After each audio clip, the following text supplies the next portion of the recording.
আপনাদের সঙ্গে আছি এস আজাদ, ঢাকার গণমাধ্যম কর্মী।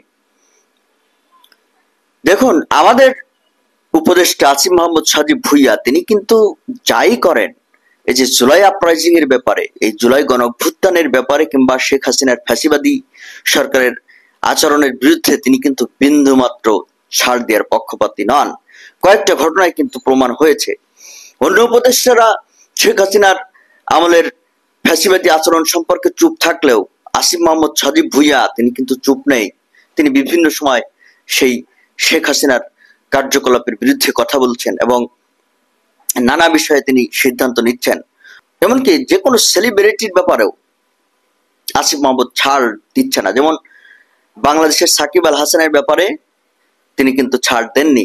অথচ আসিফ মাহমুদ যদি কথা না বলতেন তাহলে সাকিব কিন্তু আবার বাংলাদেশ টিমে খেলতে পারত। কিন্তু আসিফ মাহমুদ বিষয়টি নিয়ে ভেবেছেন এবং বুঝতে পেরেছেন যে সাকিব আল হাসান 16 বছরের যে ফ্যাসিবাদী শাসন বাংলাদেশে ছিল, এই ফ্যাসিবাদী শাসনের পক্ষের একজন যোদ্ধা। এ কারণেই আসিফ মাহমুদ সাকিব আল হাসানকে প্রবেশের সুযোগ দেননি। যাই হোক, যা বলছিলাম, আসিফ মাহমুদের এই সাহসিকতা কিন্তু জনগণের মনে তার জনপ্রিয়তা বাড়িয়ে দিচ্ছে। সর্বশেষ তিনি ঘোষণা দিয়েছেন যে শাপলা চত্বরে হেফাজতের শহীদদের নামে স্মৃতিস্তম্ভ হবে। এই ঘোষণা তিনি দিয়েছেন। সেখানে তিনি বলছেন যে 2013 সালের হেফাজতে ইসলামের শহীদদের নামে স্মৃতিস্তম্ভ তৈরি করা হবে, যাতে দেশের মানুষ তাদের অর্থাৎ সেই শহীদদের আজীবন স্মরণ করতে পারে। আসিফ মাহমুদ বলছেন যে 2013 সালে হেফাজতে ইসলামের আন্দোলনেই ফ্যাসিবাদ বিরোধী আন্দোলনের সূচনা হয়েছিল।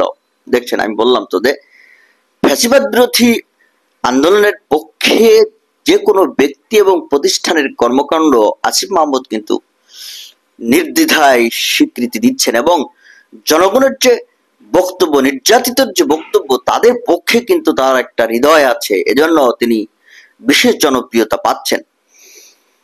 আসিফ মাহমুদ বলেন যে সেদিন সরকার এবং নিরপরাধ নিরীহ হেফাজতের কর্মীদের হত্যা করে ভেবেছিল দেশ থেকে ইসলামকে নিশ্চিহ্ন করা যাবে। জুলুম নির্যাতনের বিরুদ্ধে গণমানুষের আন্দোলনকে স্তব্ধ করে দিতে চেয়েছিল হাসিনা সরকার। কিন্তু এই যে শাপলা চত্বরের সমাবেশ প্রমাণ করেছিল জুলুম এবং নির্যাতন কখনো স্থায়ী হয় না। আসিফ মাহমুদ বলেন যে হেফাজত ইসলামের সেই আন্দোলনের সূত্র থেকেই 2024 সালে ফ্যাসিবাদ বিরোধী আন্দোলনের জন্ম।